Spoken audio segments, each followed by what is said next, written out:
ఉమ్మడి పాలమూరు సాగునీటి ప్రాజెక్టులపై కాంగ్రెస్ బీఆర్ఎస్ మధ్య పొలిటికల్ వార్ పీక్స్ కు చేరింది. ముఖ్యమంత్రి రేవంత్ రెడ్డి స్వయంగా క్షేత్రస్థాయి పర్యటనలు చేస్తూ పనులను వేగవంతం చేయడంతో ఈ వివాదం మరింత వేడెక్కింది. పెండింగ్ ప్రాజెక్టులపై పాదయాత్రకు బీఆర్ఎస్ వేసిన ప్లాన్ ను ముఖ్యమంత్రి హైజాక్ చేశారని టాక్. సొంత జిల్లాపై పట్టు కోసం రేవంత్ పక్కా వ్యూహంతో ముందుకెళ్తున్నారు. దీంతో దశాబ్దాలుగా పెండింగ్ లో ఉన్న ఆర్టీఎస్ సమస్యను తెరపైకి తీసుకొస్తోంది BRS.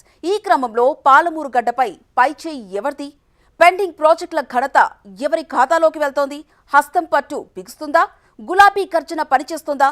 Let's watch this HMTV exclusive story.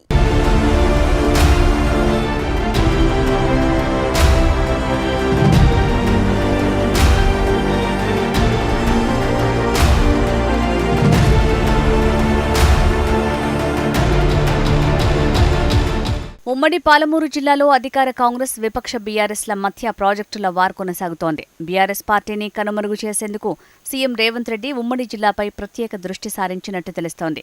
అందులో భాగంగానే ఉమ్మడి పాలమూరు జిల్లాలో సుడిగాలి పర్యటనలు చేస్తూ ఆన్గోయింగ్ ప్రాజెక్టులు, పెండింగ్ ప్రాజెక్టులను పూర్తి చేయటమే లక్ష్యంగా ముందుకు సాగుతున్నారట.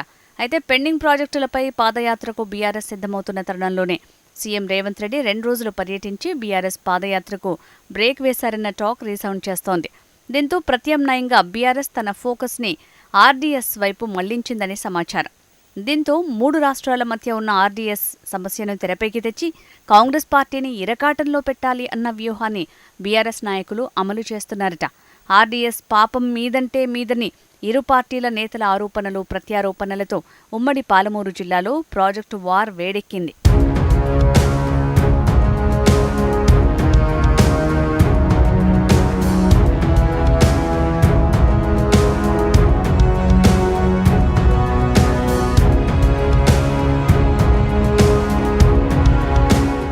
ఉమ్మడి పాలమూరు జిల్లాలో సాధించిన తిరుగులేని రాజకీయ ఆధిపత్యాన్ని ఏమాత్రం సడలకుండా చూసుకునేందుకు ముఖ్యమంత్రి రేవంత్ రెడ్డి సారథ్యంలో అధికార కాంగ్రెస్ పార్టీ ఇప్పటి నుంచే పక్కా వ్యూహంతో ముందుకు సాగుతోంది. వచ్చే అసెంబ్లీ ఎన్నికలకు ఇంకా 2 ఏళ్లకు పైగా సమయం ఉన్నప్పటికీ రేవంత్ రెడ్డి సారథ్యంలో గులాబీ కోటలో హస్తం పార్టీ తమ పట్టు మరింత బిగుసుకుంటోంది. గత ఎన్నికల్లో జిల్లాలోని 14 స్థానాలకు గాను ఏకంగా 12 సీట్లు గెలుచుకున్న హస్తం పార్టీ గద్వాల ఎమ్మెల్యే బండ్ల కృష్ణకుమార్ రెడ్డి చేరికతో ఆ సంఖ్యను 13కు పెంచుకుని తిరుగులేని శక్తిగా మారింది. అయితే ఉమ్మడి పాలమూరు జిల్లా బిడ్డ అయిన రేవంత్ రెడ్డి సొంత జిల్లాపై ప్రత్యేక దృష్టి సారిస్తున్నారన్న చర్చ రాజకీయ విశ్లేషకుల్లో వినిపిస్తోంది. అందులో భాగంగానే ఉమ్మడి జిల్లాలోని పెండింగ్ ప్రాజెక్టుల పనులు పరుగులు పెట్టించే పనిలో నిమగ్నమయ్యారు. గత ప్రభుత్వంలో పెండింగ్ ప్రాజెక్టుల పనులు ఆశించిన స్థాయిలో సాగకపోవడంతో తమ ప్రభుత్వంలోనే ఆ ప్రాజెక్టులను పూర్తి చేసి ప్రజల మెప్పులు పొందాలన్న లక్ష్యంతో అధికార హస్తం పార్టీ ముందుకు సాగుతోంది.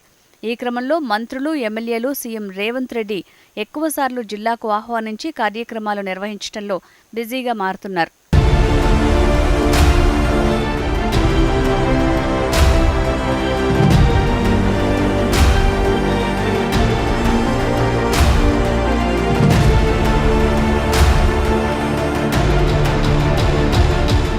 పాలమూరు రంగారెడ్డి ఎత్తిపోతల పథకంతో పాటు ఉమ్మడి పాలమూరు జిల్లా వ్యాప్తంగా దశాబ్దాలుగా నలుగుతున్న పెండింగ్ ప్రాజెక్టుల సమస్యను అస్త్రంగా చేసుకుని బీఆర్ఎస్ ప్రజా సంఘాలు ఉద్యమ బాట పట్టేందుకు సిద్ధమవుతున్న తరుణంలో సీఎం రేవంత్ రెడ్డి వ్యూహాత్మకంగా వ్యవహరించారు.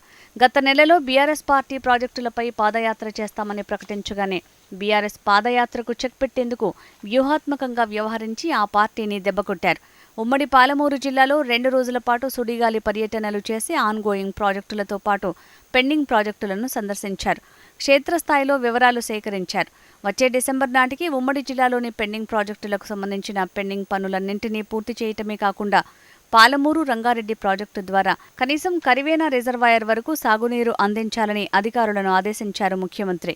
ప్రాజెక్టులపై 2 రోజుల పాటు పర్యటించి ఉమ్మడి పాలమూరు జిల్లాకు పూర్తి స్థాయిలో నీరందించి తీరుతామని ప్రజలకు గట్టి నమ్మకం కలిగించడంలో సీఎం రేవంత్ రెడ్డి సఫలీకృతమయ్యారు.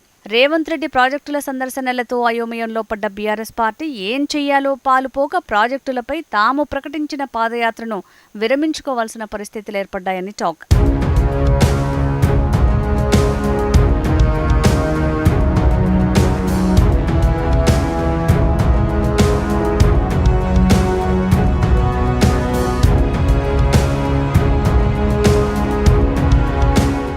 సీఎం రేవంత్ రెడ్డి ఎప్పటికప్పుడు ఉమ్మడి జిల్లా నేతల తీరుపై సమాచారం సేకరిస్తున్నట్టు తెలుస్తోంది.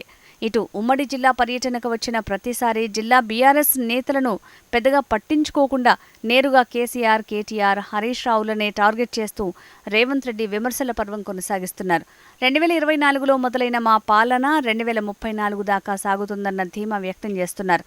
బీఆర్ఎస్ను జనం ఎప్పుడో బొందబెట్టారంటూ ఘాటు వ్యాఖ్యలు సైతం చేస్తున్నారు. ఇక కేసీఆర్ ఫామ్ హౌస్కే పరిమితం అంటూ కాంగ్రెస్ క్యాడర్లో జోష్ నింపుతున్నారు.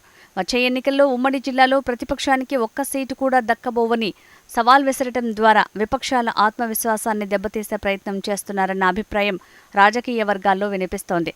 రాజకీయ విమర్శలతో పాటు సెంటిమెంట్ను కూడా సీఎం రేవంత్ సమాంతరంగా వాడుకుంటున్నారట. మిడ్చిల్ ప్రజలు నాటిన చిన్న మొక్క ఇవాళ మహావృక్షమై రాష్ట్రానికి ముఖ్యమంత్రిని చేసిందని, ఈ ప్రాంతాన్ని ఇప్పుడు అభివృద్ధి చేసుకోకపోతే ఇంకెప్పుడూ అభివృద్ధి చేసుకోలేమని, అందుకు జిల్లా ప్రజల సహకారం కూడా అవసరమని చెప్తూ సెంటిమెంట్ అస్త్రాన్ని ప్రయోగిస్తున్నారు. ముఖ్యంగా మహిళా ఓటర్లను ఆకట్టుకునేలా సాగుతోన్న సీఎం ప్రసంగాలు జిల్లా రాజకీయాన్ని వేడెక్కిస్తున్నాయి. విపక్షాల వ్యూహాలకు ముందే ప్రతి వ్యూహాలతో చెక్ పెడుతూ పాలమూరు గడ్డపై కాంగ్రెస్ పట్టు సడలకుండా రేవంత్ రెడ్డి సారథ్యంలో పార్టీ వర్గాలు వ్యూహ రచనలు చేసుకుని ముందుకు సాగుతున్నట్టు తెలుస్తోంది.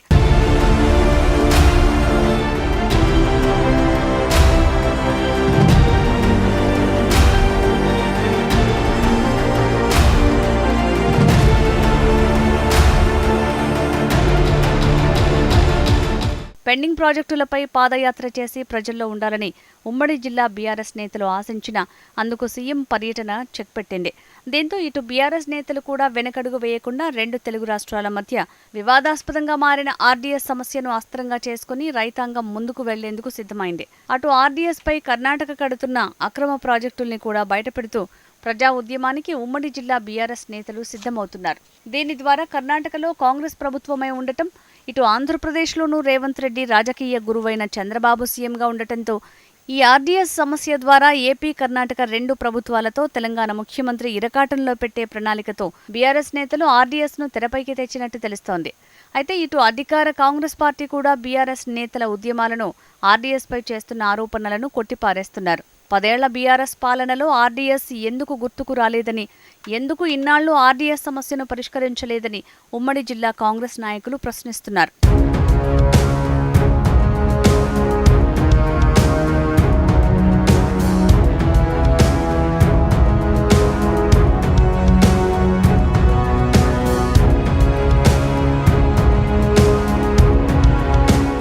మొత్తంగా ఉమ్మడి పాలమూరు జిల్లాలోని అటు అధికార కాంగ్రెస్ పార్టీకి, ఇటు ప్రతిపక్ష బీఆర్ఎస్ పార్టీకి సాగునీటి విషయంలో మాటల యుద్ధం కొనసాగుతోంది. కర్ణాటక, ఆంధ్రప్రదేశ్ రాష్ట్రాలు తెలంగాణకు నీరు రాకుండా అడ్డుకునే ప్రయత్నాలు చేస్తున్నాయని బీఆర్ఎస్ ఆరోపిస్తోంది. ఆ పాపమంతా బీఆర్ఎస్ పాలనదే అంటూ అధికార కాంగ్రెస్ కొట్టిపారేస్తోంది. మరోవైపు ఉమ్మడి పాలమూరు జిల్లాలో బీఆర్ఎస్ పార్టీని కనుమరుగు చేయాలన్న సంకల్పంతో సీఎం రేవంత్ రెడ్డి సుడిగాలి పర్యటనలు చేపడుతున్నారు. ఫలితంగా బీఆర్ఎస్ పార్టీ నేతలకు కంటి మీద కునుకు లేకుండా పోతోందని టాక్. వచ్చే అసెంబ్లీ ఎన్నికల నాటికి ఉమ్మడి పాలమూరు జిల్లాలో కాంగ్రెస్, బీఆర్ఎస్ పార్టీల మధ్య మాటల తూటాలు ఇలాగే కొనసాగుతాయా, లేక ఇరు పార్టీలు జిల్లా రైతాంగానికి నష్టం కలగకుండా జలదోపిడీని అడ్డుకుంటాయా వేచి చూడాల్సిందే.